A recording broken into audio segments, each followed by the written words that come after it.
A gente convidou mais uma vez, adoro quando ele vem, gastroenterologista, Dr. Marcos Belotto. Bem-vindo. Tudo bem? Tudo ótimo. Boa tarde, Boa tarde. prazer tê-lo aqui. A gente vai falar sobre doenças do fígado. Hoje nós vamos falar tudo de fígado, é uma aula de fígado. Mas a gente começa falando da hepatite. E quem quiser mandar perguntinhas ao longo da pauta a respeito de outros problemas, a gente vai falar de esteatose hepática e de outras inflamações que a gente sabe que podem acometer o fígado, podem mandar. Mas a abertura e falar de hepatite é uma coisa tão interessante, doutor. Eu queria começar te perguntando na lata, assim. Hoje muitas pessoas ainda morrem de hepatite C, enfim, a gente vai descrever cada uma delas. Sim, infelizmente, a hepatite, tanto a B como a C, as pessoas acabam falecendo porque quando não diagnosticada corretamente a tempo, isso evolui para cirrose e quando se não consegue fazer um transplante, pode evoluir sim a óbito. A hepatite B, felizmente, além de ter vacina, os índices de vacinação no Brasil têm melhorado muito significativamente, mas a hepatite C não tem vacina. Então, qual que é o único tratamento? A prevenção, que é o que a gente também vai falar um pouco aqui. Então, para o pessoal de casa entender, eu quis começar na lata, porque é para realmente verem que o assunto é importante e é sério. Então, no Brasil, as pessoas ainda morrem com hepatite C. Como é que a gente descreveria um quadro de hepatite? O que é hepatite? Como é que ela é transmitida? A hepatite, inicialmente, quando você tem o quadro, pode começar com uma dor muscular, sintomas como se fosse um resfriado. Tá. Você pode começar com uma febre, pode começar com a alteração da urina, que ela fica cor de Coca-Cola e as fezes ficam brancas. E por último, e nem em todos os casos, o paciente fica verde, amarelo, ictérico, que a gente fala. Certo. Então, você pensar única e exclusivamente da hepatite só quando o paciente acaba ficando amarelo, não é. Muitas vezes o paciente tem uma síndrome que ele acha que ficou com uma grande gripe e na realidade foi o vírus da hepatite que ele acabou contraindo. Para descobrir exame de sangue... Exame de sangue. Tá, detecta na hora. Detecta. Existe, tanto é que ontem, por sinal, no consultório foi um paciente que ele ficou internado, foi fazer todas as sorologias porque ele estava com quadro viral e se descobriu que ele estava com a hepatite, no caso foi a hepatite A. Que é essa, então, que é por vírus também, que é mais comum até das pessoas terem? Isso, a hepatite A é uma hepatite bem mais comum, porque é oral fecal, é alimentar. E daí vem a segunda parte, qual são o ápice de transmissão? Em crianças. Puxa. Porque fica engateando, mão no chão, mão na boca, alimentação. Tá. E a preocupação é também com quem? Gestantes. A gente já falou aqui na pauta sobre peixe cru, alimentos crus. Eles são contraindicados na gestação, não são contraindicações absolutas, mas precisa ter um cuidado redobrado. Por quê? A hepatite A geralmente é autolimitada, mas principalmente na gestante, 20% dos casos evolui com insuficiência hepática. Puxa, então, nossa, as gestantes eu não sabia que tinha uma relação aí. As gestantes a gente sempre pede um cuidado muito especial com a alimentação, principalmente comer fora de casa, peixes crus, alimentos crus que não sabe corretamente a origem. E aí, então, pode desenvolver. Quem quiser, até gravidinhas, participe. Eu sei que a gente tem um público aí de grávidas muito grande. Daqui a pouquinho as perguntinhas serão abertas. Vamos colocar um vídeo que mostra o que é a hepatite, então, internamente, quando a gente está falando aí do problema. Vamos lá. E aí, doutor, você já pode descrever um pouco pra gente da B e C, que são consideradas mais graves, né? A hepatite, o fígado, basicamente falando, ele tem inúmeras funções no nosso organismo. Aqui estão representados que eles são vários vasos que tem. E eles são importantes por produzir proteínas, modular o colesterol, o açúcar. Ele tem uma função endócrina também muito importante. Além disso, ele acaba ajudando no combate a inúmeras infecções.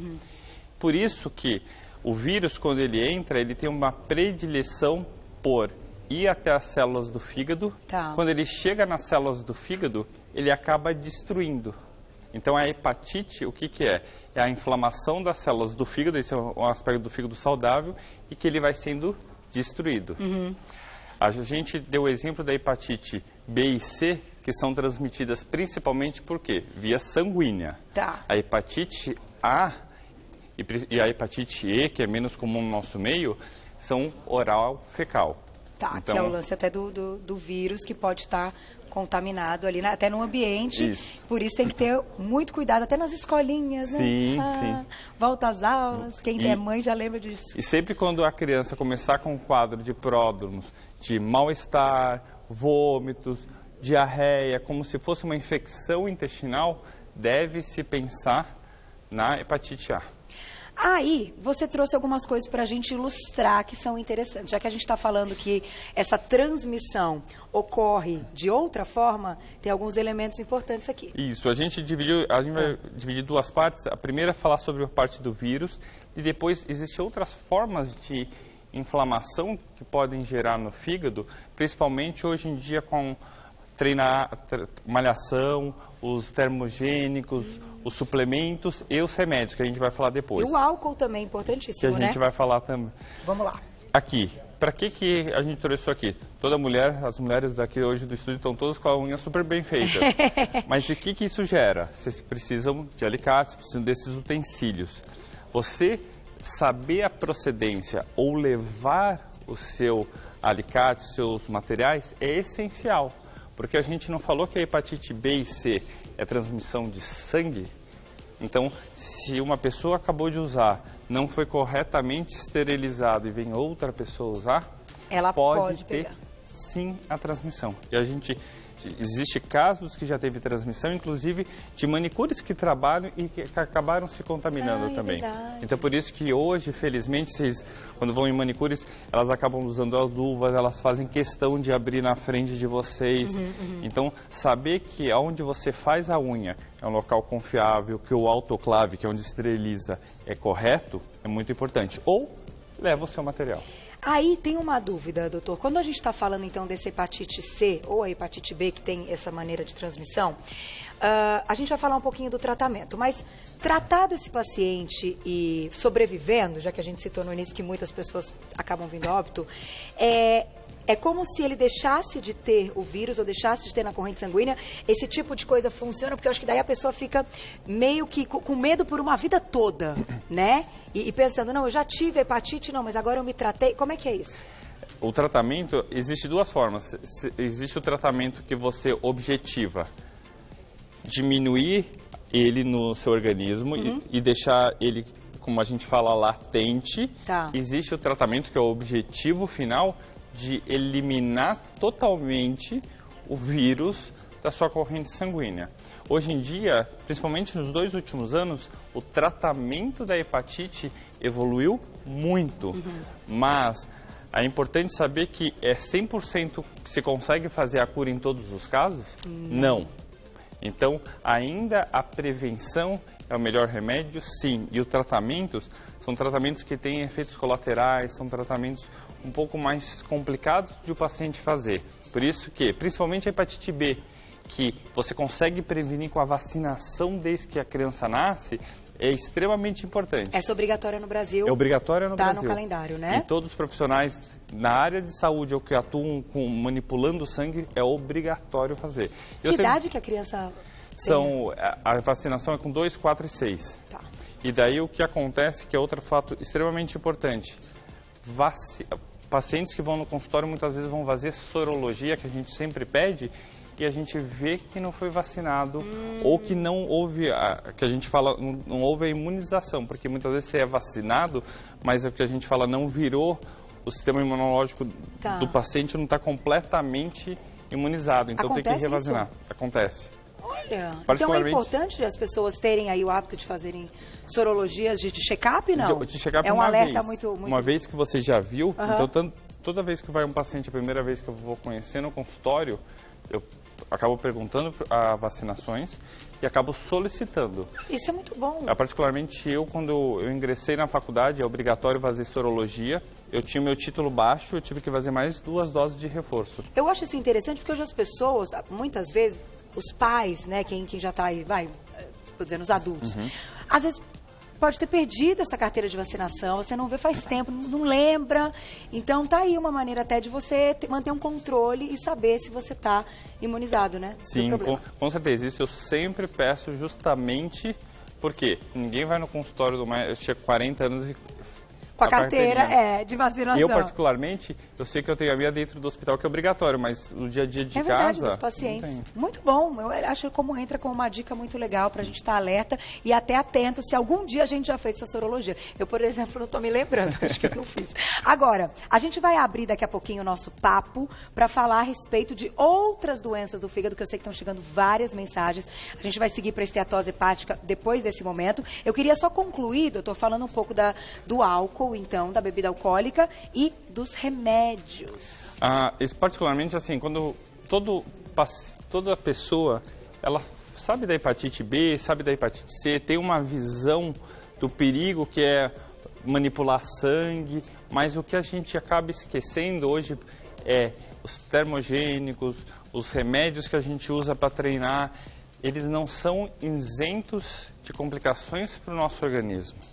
E daí eu vou dar um exemplo do que aconteceu real, mais ou menos 2 anos. Uma paciente jovem, que ela tomou o termogênico, depois ela acabou tomando um suplemento pós-treino. Um whey.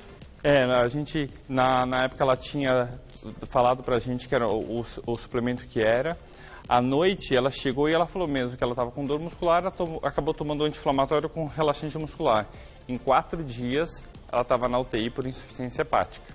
A gente chegou até a listar ela para transplante, felizmente não precisou. Olha, que sério. Então, essas associações, diariamente quem treina faz muitas vezes. De termogênicos, de suplementos, às vezes tem uma dor muscular. Ela já devia estar fazendo isso há muito tempo. Então, tomem cuidado. Não tomem todos esses suplementos e principalmente os remédios associados anti-inflamatórios sem ter um segmento, porque muitas vezes as enzimas do fígado vão se alterando, você não sabe, e quando vê acaba dando esses problemas. Então, a segunda mensagem que a gente deixa de remédios é anti-inflamatórios.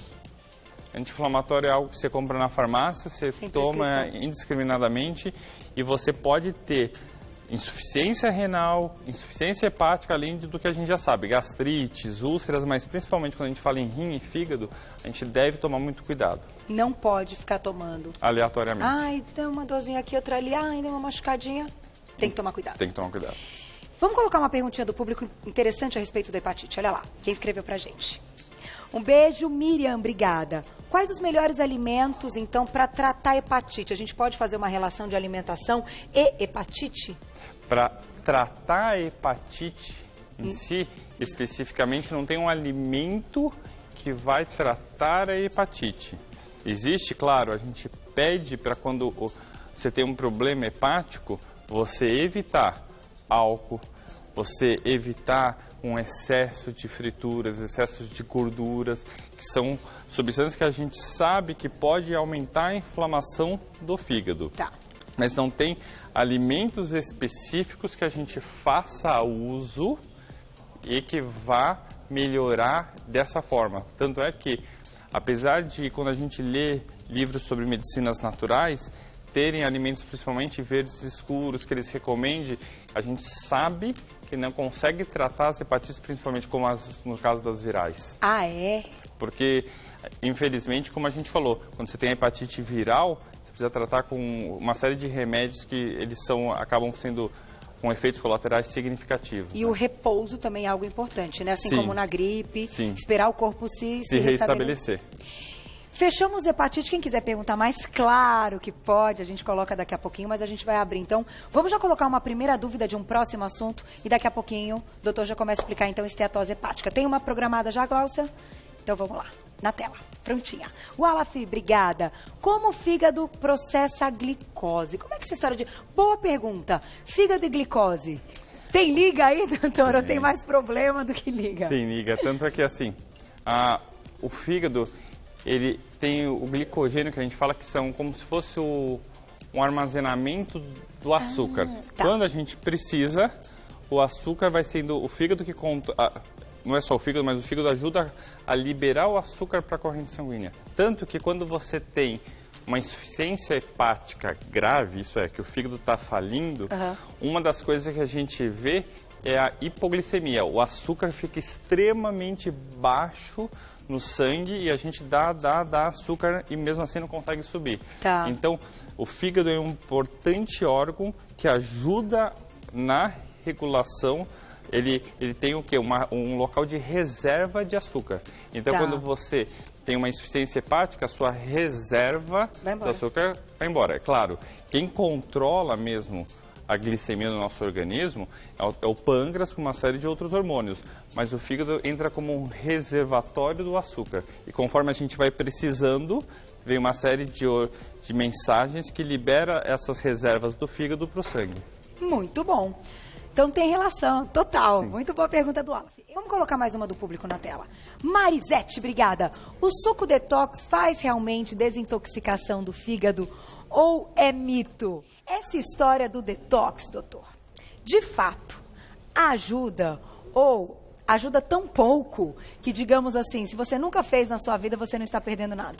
Respondeu a pergunta, é assim. Eu imaginava, sabia? Eu imaginava. O que acontece? Nesses sucos, especificamente para o fígado, eles têm alguns aminoácidos, algumas vitaminas, que ele ajuda o fígado quando ele precisa de uma regeneração. Tá. Mas em nada difere de você comer frutas, verduras, você ter uma dieta balanceada.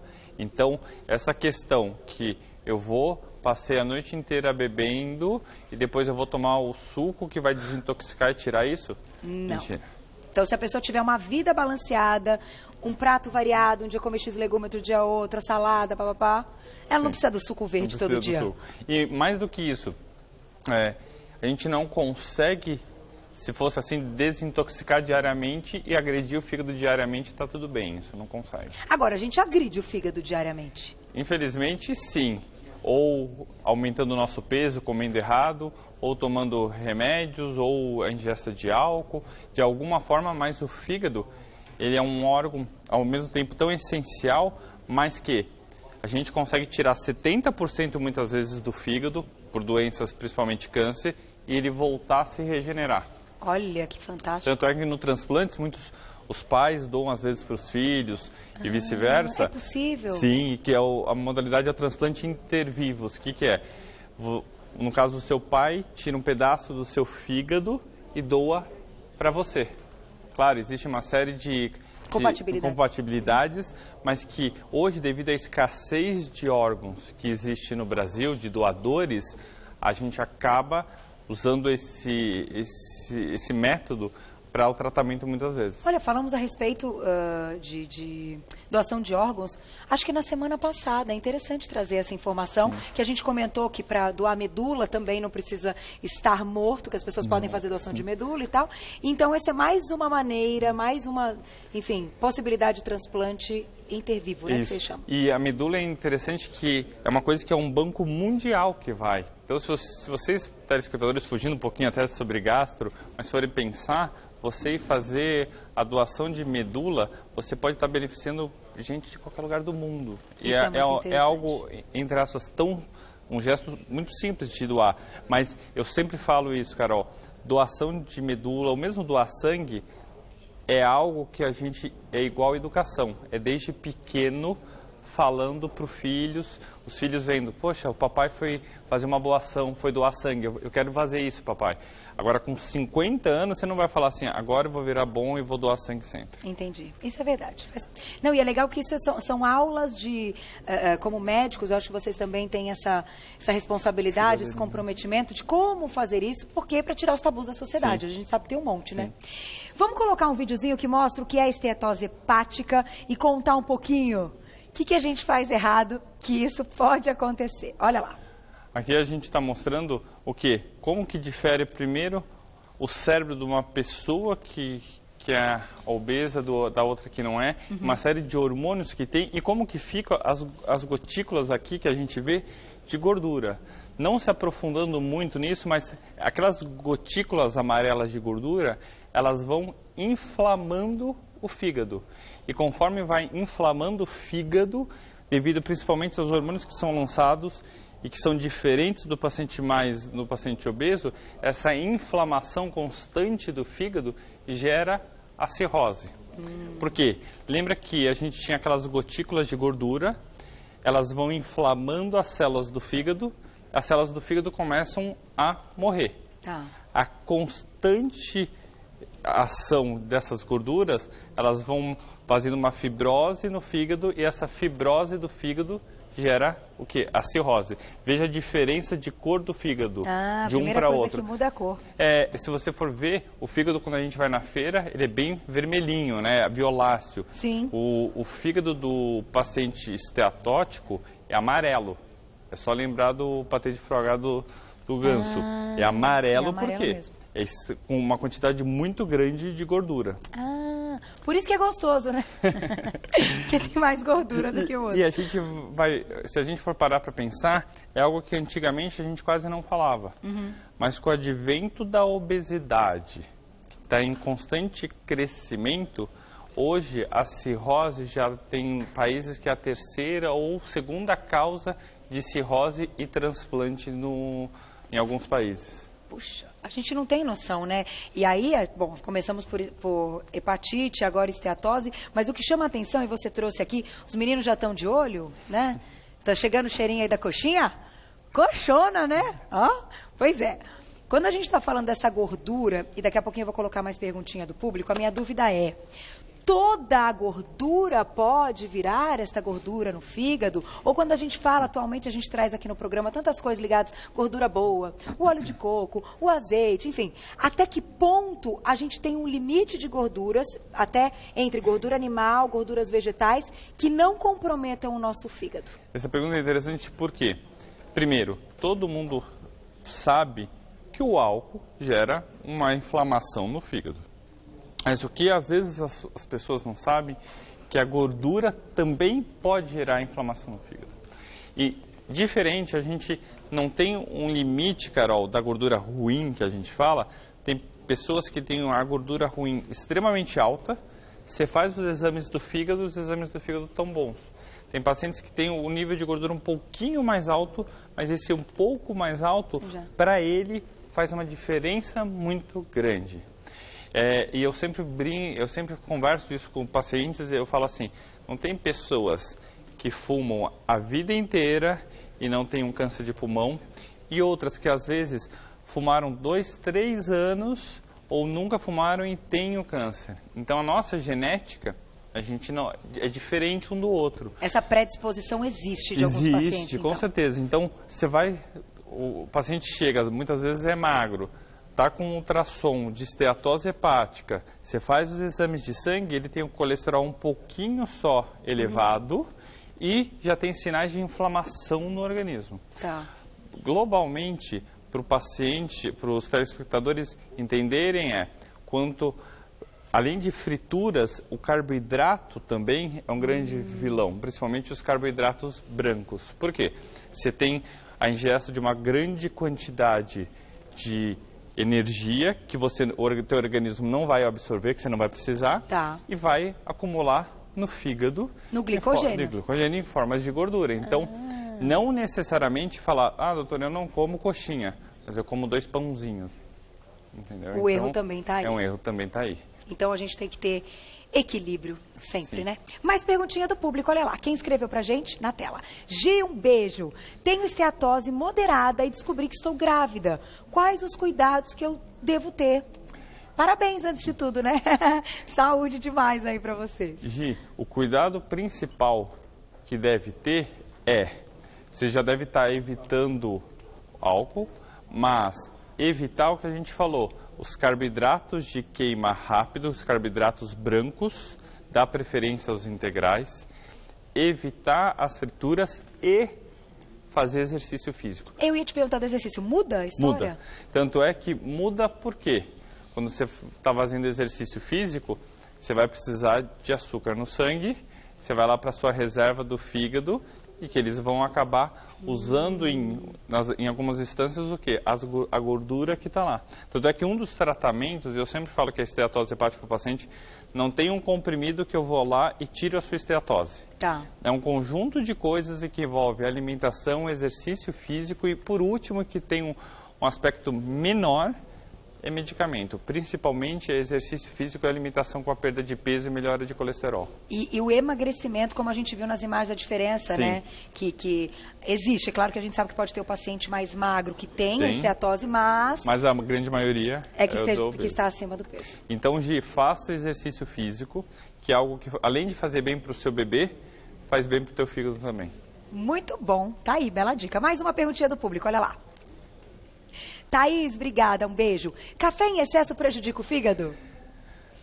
Thaís, o café em excesso em si não prejudica o fígado. Tem uma série de atributos que o café pode prejudicar, aumenta a chance de câncer de pâncreas, pode dar gastrite, úlceras, mas especificamente a cafeína e os outros derivados que existem no café não ocorre um prejuízo no fígado, significativo para o fígado. Boa pergunta. Deixa eu aproveitar e fazer uma pergunta, que eu acho que os meninos também ficam curiosos, e eu também, como boa consumidora de vinho, que já contei várias vezes, os meninos da cervejinha. Quando a gente está falando de álcool, o problema maior de tudo é o teor alcoólico, então bebidas que têm mais álcool agridem mais na quantidade, enfim. Quem toma ali a sua cervejinha, enfim, final de semana tem... O álcool a gente vai dividir em dois problemas. Tá. O primeiro é o problema calórico, o segundo é que o álcool propriamente em si, ele prejudica o fígado. Eu sempre falo, se você pega um copo de tequila ou da Pinga 51, quebra um ovo, deixa 2 a 3 minutos, vai cozinhar o ovo. Por quê? É um processo que você viu que os câmeras todos se admiraram porque eu acho que eles estão vendo como que deve estar o organismo. Já fizeram assim. Por quê? Porque quando a gente bebe álcool, esquenta? Porque libera uma quantidade muito grande de energia. Tá. E essa liberação de energia também ocorre por ter ruptura das células, em última instância, e que elas acabam também morrendo. Então, todo o álcool, em menor ou maior quantidade, ele, além de ele ser calórico, ele gera, sim, uma inflamação para o fígado. Existem os níveis que a gente fala e calcula em gramas quanto se poderia fazer o uso diariamente e que não faria mal. É que nem eu falo isso sempre para o meu paciente. É muito fácil eu estar atrás da mesa e falar não, não, não. Mas a moderação de tomar uma taça de vinho, tomar um pouco de cerveja, não tem problema. Apesar de eu, em si, particularmente, eu não fazer ingesta de álcool, eu sempre falo para o paciente, não tem problema nenhum fazer com moderação. É óbvio, o paciente que está com hepatite, as enzimas aumentadas, fazendo o tratamento, não dá para fazer.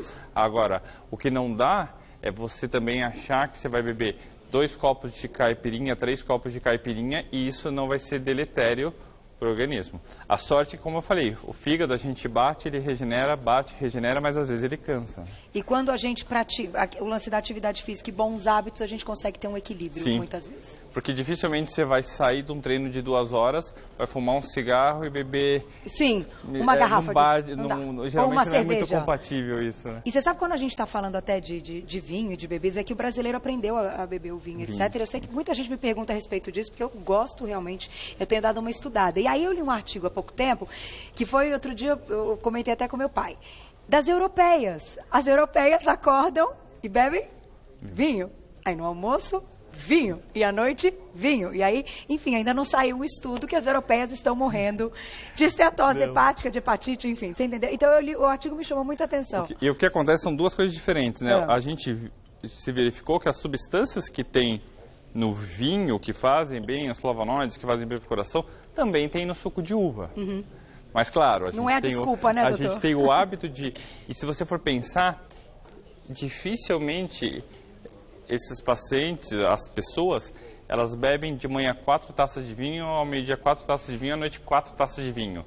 Principalmente o vinho, álcool, né? Você se degusta ele em pequenos goles e você vai para a Europa, com raras exceções, você não vê uma obesidade extrema. Você vai na França... O artigo dizia exatamente isso. Eles comem pequenas porções de alimentos que são geralmente fortes de sabor, tomam 1 ou 2 taças de vinho e você vê que eles são slim. Na Europa, tem outro equilíbrio por trás. E na Europa se anda muito, né? Então, são hábitos diferentes. Você vai falar, no caso, para o italiano ou para o francês, que você vai parar no drive-thru do McDonald's e pedir 2 número 1, ele vai te olhar e vai falar, você está louco, isso não é comida. Não é aqui. Então, a gente tem que pesar essas duas coisas. É que a gente, ao meio-dia, passa no drive-thru e à noite daí vai comer um monte e tomar E tomar também, então... entendi. A falta do equilíbrio e do bom senso, né? E é interessante, o artigo dizia isso, falei, vou trazer um dia para uma pauta, achei que hoje estava dentro aí, né? Porque faz a gente pensar a respeito, né? Poxa vida, elas acordam e vão dormir bebendo vinho. Quem já teve a oportunidade disso sabe que eles fazem até combos. Hoje no almoço custa tanto, é um prato e 1 a 2 taças de vinho, um cálicezinho.